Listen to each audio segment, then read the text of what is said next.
تکیہ سیدھا کریں اور آرام سے سکون سے جو نا انجوائے کریں. نہیں سوچیں، نہ آپ اپنے آپ کو اس جھنجھٹ میں ڈالیں کہ لائف سے لڑنا ہے.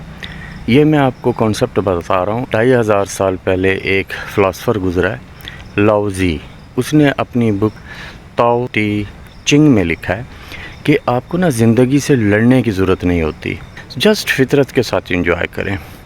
اپنی کتاب میں جو ہے نا انہوں نے ایک فلسفہ دیا جس پہ چائنیز بہت سے لوگ عمل کرتے ہیں. دیکھیں، فطرت کے ساتھ جینے کا جو کانسیپٹ ہے نا یہ بہت پرانا ہے.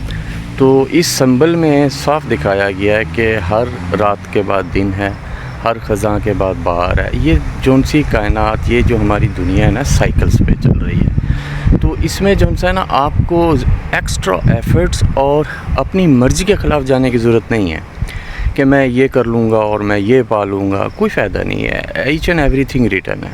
یہ جو آپ کو آ کر لمبے لمبے موٹیویشن ویڈیوز دیتے ہیں نا، میں کئی ویڈیوز میں بتا چکا. اگر میری فیکٹری ہے تو میں تو یار چاہوں گا نا کہ آپ اٹھو اور کام کرو میری فیکٹری میں جا کر.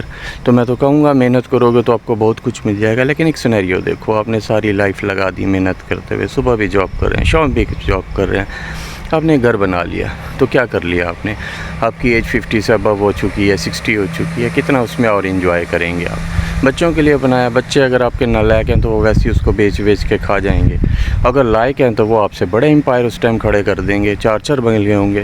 تو آپ اپنے بنگلے میں تو اکیلے رہ رہے ہوگے، ان کے پاس تو بڑے بڑے ہوں گے. ہو سکتا ہے وہ USA میں رہ رہے ہوں، کینیڈا میں رہ رہے ہوں. تو کیا حاصل ہوا؟ اپنی لائف برباد کر دی، سکون برباد کر دیا اس پیسے کے پیچھے. تو یہی جو ان سا کانسیپٹ تاؤازم ہے. تاؤازم میں یہی کہا گیا کہ آپ جو ہے نا فطرت کے ساتھ چلیں. اس کے ایگزامپل ایسے، اگر دریا بہہ رہا ہے تو اس کو تیرتے ہوئے، کراس کرتے ہوئے سیدھا کراس نہ کریں، کیونکہ پھر آپ کو پانی کی مداخلت کا سامنا کرنا پڑے گا. آپ بہاؤ کے ساتھ تیر کے کراس کر لیں، ایزیلی پہنچ جائیں گے. تو اسی طرح اس سمبل کے اندر صاف دکھایا گیا ہے کہ اندھیرا ہے، روشنی ہے، اور روشنی کے اندر اندھیرے کا ڈاٹ ہے جس کو آپ بیچ کہہ لیں. تو ہر بیچ جو ہے نا ہر وقت موجود ہے. تو اس لیے جو بھی لائف ہے نا اس کو ایز اٹ از چلنے دیں، بس انجوائے کریں. سب کچھ لکھا ہوا ہے. مت بھاگ دوڑ کریں، کچھ بھی نہیں ملے گا آپ کو. آپ کہیں گے نہیں جی ایفرٹ سے ملتا ہے. میں نے کبھی یہ نہیں کہا آپ کو کہ آپ سو جائیں، ریسٹ کریں ہر وقت. لیکن جو چیز اچھی ہونی ہوگی نا وہ خود سے ہو جائے گی. آپ کو ضرورت ہی نہیں پڑے گی اس کے پیچھے بھاگنے کی. اور اگر آپ بھاگیں گے تب بھی وہی مل رہا ہے جو ویسے بھی مل جاتا آپ کو. تاؤ کا مطلب ہے راستہ. یہ کسی پرسن یا کسی دیوتے کے بارے میں نہیں ہے، یہ ایک کانسیپٹ ہے. اور یہ کانسیپٹ جو ہے نا چائنیز میں ہے. ایکچولی یہ وہیں سے ڈیولپ ہوا ہے، کیونکہ اس کا جو رائٹر ہے جس نے یہ بک لکھی تھی وہ چائنیز تھا. تو بعد میں لوگوں نے اس کو اور رنگ بھی دیے ہیں جس پہ میں نہیں جا رہا ہوں. میں نے صرف آپ سے کہا ہے کہ یہ ایک فلسفہ ہے جو میں اپنی کئی ویڈیوز میں آپ سے شیئر بھی کرتا رہتا ہوں، جس میں میں کہتا رہتا ہوں بنداس جئیں، آزاد جئیں. میں ساری بات کو سم اپ کروں نا، جو لاؤ زی نے کہی ہے اور جو میں کہتا رہتا ہوں آپ سے، جو میرا مائنڈ سیٹ ہے، جو لوگ سمجھتے ہیں، اپنے آپ کو تکلیف نہ دیں. آپ ایفرٹس نہیں کریں، آپ سٹرگلز نہیں کریں، اپنے آپ کو تکلیف سے بچائیں. آپ فطرت کے ساتھ بنداس جئیں.